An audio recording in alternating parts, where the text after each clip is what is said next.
तर त्यांनी काय मत मांडलेलं आहे मला माहिती नाही. निवडणूक आयोगाचा जो नियम आहे त्या नियमाच्या पलीकडे जाऊन समजा त्याने तो खर्च केला असेल, निवडणूक आयोगाने दखल घ्यावी. ओके, हिंदी कर ले. भाऊ, सवाल है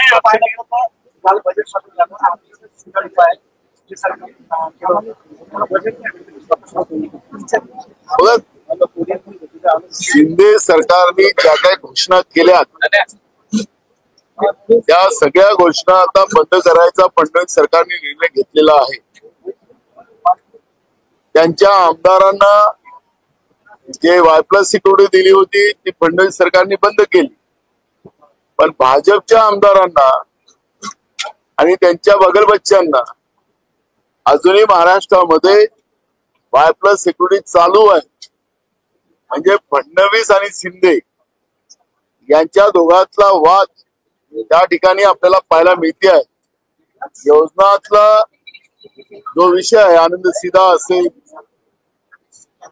उद्धव ठाकरे साहेबांच्या काळातलं शिवभोजन असेल, अशा अनेक योजनाला कात्री लावण्याचा काम या बजेटमध्ये आपल्याला पाहायला मिळते आहे. त्यांना कुठलीही निधी उपलब्ध करून दिलेली नाही आणि त्याच्यामुळे शिंदे वर्सेस फडणवीस असं चित्र विधानसभेमध्ये आणि या सरकारमध्ये आपल्याला पाहायला मिळते आहे. याच्यामुळे राज्याचं जनतेचं नुकसान व्हायला निघालेलं आहे हे याच्यातून स्पष्ट होत.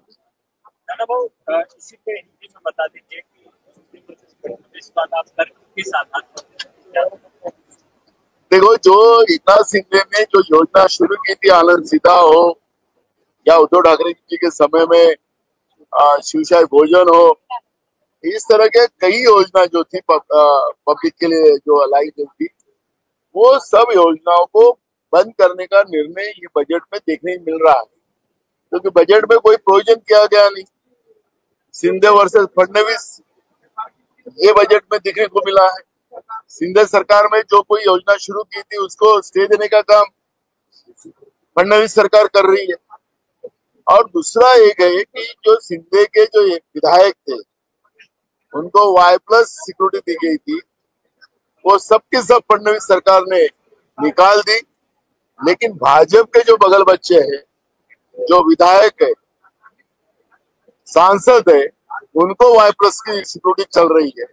तो इसका मतलब है कि शिंदे वर्सेस फडणवीस ये महाराष्ट्र में सरकार के अंतर्गत जो लड़ाई है वो स्पष्ट होती है और उससे राज्य के जनता का नुकसान हो रहा है. एक सवाल और है कि जब रमजान का महीना है उसी बीच हलाल मटन और फलाहार मटन की चर्चा भी तेज है. कैबिनेट मंत्री नीतीश राणे कह रहे हैं कि हलाल मटन न खाए, हिंदू खंडित समाज के लोगों के पास से जो है वो जा करके मटन खरीदे. देखो, मंत्री महोदय ने जो वोट ली है जब मंत्री बनने के समय, तो उन्हें वोट में ही उन्हें क्या क्या करना चाहिए, धर्म और किसी लोगों के बारे में अपने मन में गुस्सा नहीं रखना चाहिए. इस तरह की वोट दी जाती है. माननीय राज्यपाल उनको वोट देते हैं. अगर वोट होने के बाद भी मंत्री इस तरह का धर्मों में लड़ाई लड़ाना चाहते हैं तो मुख्यमंत्री ने इस पर ध्यान देना चाहिए. मुख्यमंत्री का दबाव उनके मंत्रियों पे नहीं होगा, कंट्रोल नहीं होगा, तो राज्य में जो धार्मिक लड़ाई करने का काम जो शुरू मंत्रियों, पहले ही राज्य में कानून व्यवस्था अच्छी नहीं है और कानून व्यवस्था बिगाड़ने का काम अगर मंत्रिमंडल में बैठे मंत्री करते हैं तो ये महाराष्ट्र के लिए अच्छी बात. आपको नहीं लगता कि सरकार को लोगों की प्लेटों में झांकना बंद कर देना चाहिए? लोगों को खाना खिलाना चाहिए, ये सरकार की जवाबदारी. जैसे आनंद सीधा जो गरीबों के लिए दिया गया जाता था, त्योहारों में गरीबों के घर में मिलता था, वो ये सरकार उनका खाना छीन लिया. आज हमारा एक सवाल था कि जो कंट्रोल के दुकान में चावल मिलता है वो चावल रिसाइकलिंग कर करके और दूसरे राज्य से लाकर वो चावल को व्यापारी कंट्रोल के दुकान में देते हैं और वो खराब चावल, निकृष्ट दर्जा का चावल गरीब लोगों को दिया जाता है। और उस सवाल भी हमने आज खड़ा किया था। तो सरकार गरीबों को, सामान्य लोगों को खाना खिलाने की जगह उनके थाली में मट्टी डालने का काम कर रही है। और ये थाली में झांक के देखने का काम इस तरह से सरकार कर रही है, ये गलत बात है। महाराष्ट्र में इस तरह की जो सरकार है पहली बार देखी जा रही है कि मंत्री लोगों के थालियों में झांककर किसने क्या खाना चाहिए, किसने क्या पहनना चाहिए अगर बात करते हैं तो ये राज्य के लिए अच्छी बात है। एक और सवाल है, क्योंकि रमजान का महीना है, इसी पे बजट भी चल रहा है, उन सबके बीच में क्या लाउड स्पीकर का मुद्दा निकालना जरूरी था? अब मुख्यमंत्री देवेंद्र फडणवीस ने कहा है कि जितने भी मस्जिदों पे अवैध जो लाउड स्पीकर लगे हैं उन्हें निकाल दिया जाएगा, और बताया ये भी जा रहा है कि आने वाले दिनों में अवैध मस्जिदों के ऊपर भी जो है सरकार कार्रवाई करेगी। कैसे देखते हैं? देखो, मुख्यमंत्री का सवाल मैं सुन रहा था, वो जवाब दे रहे थे, वो सुन रहा था। मुख्यमंत्री ने मस्जिदों का नाम लिया। उन्होंने जो भी कहा है कि जो भी ज्यादा आवाज में अगर स्पीकर चलते हैं तो माननीय सुप्रीम कोर्ट के निर्देश के आधार पर वो सभी पे कार्रवाई की जाएगी। अगर उस एरिया के पुलिस अधिकारी कार्रवाई नहीं करते तो उनके ऊपर भी कार्रवाई होगी। इस तरह की बात कही, उन्हें धर्म की बात नहीं की। सवाल किसने क्या दिया है, सवाल पूछने का काम जिसको करना था कर लिया, जिसको झगड़ा लड़ाना था वो कर लिया। ये मुख्यमंत्री का जवाब वैसा नहीं था। अगर मुख्यमंत्री वैसा जवाब देते हैं तो फिर उनके ऊपर क्या एक्शन लेना वो हमारा दायित्व बनता है, लेकिन मुख्यमंत्री का जवाब वैसा नहीं था, इसलिए मैं उस बात को ये नहीं करूंगा। और सुप्रीम कोर्ट के जो निर्देश है उसके आधार पर आवाज कितना होना चाहिए ये बराबर है, उसके आधार पर ये सिस्टम में चलना चाहिए। नाना, काल जे अर्थसंकल्प सादर झाला त्याच्यामध्ये जी आपण जर विभागनिहाय बघितलं तर असं दिसून येतं की भाजपला जवळपास 85,000 कोटीच्या जवळपासचा निधी मिळालेला आहे। त्या खालोखाल 56,000 निधी हजार कोटींचा निधी हा राष्ट्रवादीला मिळाला आणि सगळ्यात कमी म्हणजे 48,000 कोटींचा निधी हा शिवसेनेला मिळालेला आहे। शिवसेनेवर अन्याय झाला असं वाटतं का तुम्हाला? कारण शिवसेनेकडे एनसीपी पेक्षा जास्त खाती। फडणवीस आणि शिंदे या दोघांचा वाद मोठ्या प्रमाणात पाहायला मिळते। फडणवीसांनी शिंदे सरकारच्या काळात चाललेल्या अनेक योजना बंद केलेल्या आहेत, ही आता निदर्शनास येते। त्यांच्याकडे असलेल्या खात्याला कमी पैसे देण्याचं काम केलं गेलेलं आहे।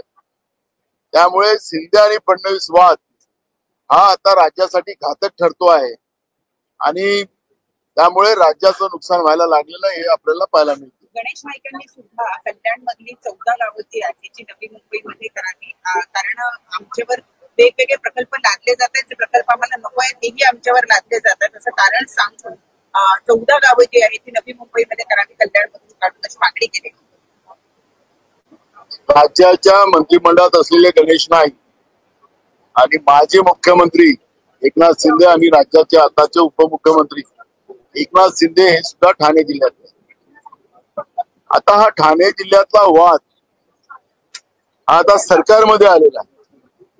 म्हणजे एखाद्या गावचा, एखाद्या जिल्ह्याचा वाद जर समजा सरकारमध्ये येत असेल, मंत्रिमंडळात येत असेल, 2 मंत्र्यांमध्ये टसल होत असेल, तर राज्यामध्ये या मंत्रिमंडळामध्ये 3 जे तोंड आहेत, या तोंडांच्या दिशा एकत्रित नाही, या वेगळ्या वेगळ्या आहेत, हे त्याच्यातून स्पष्ट होत।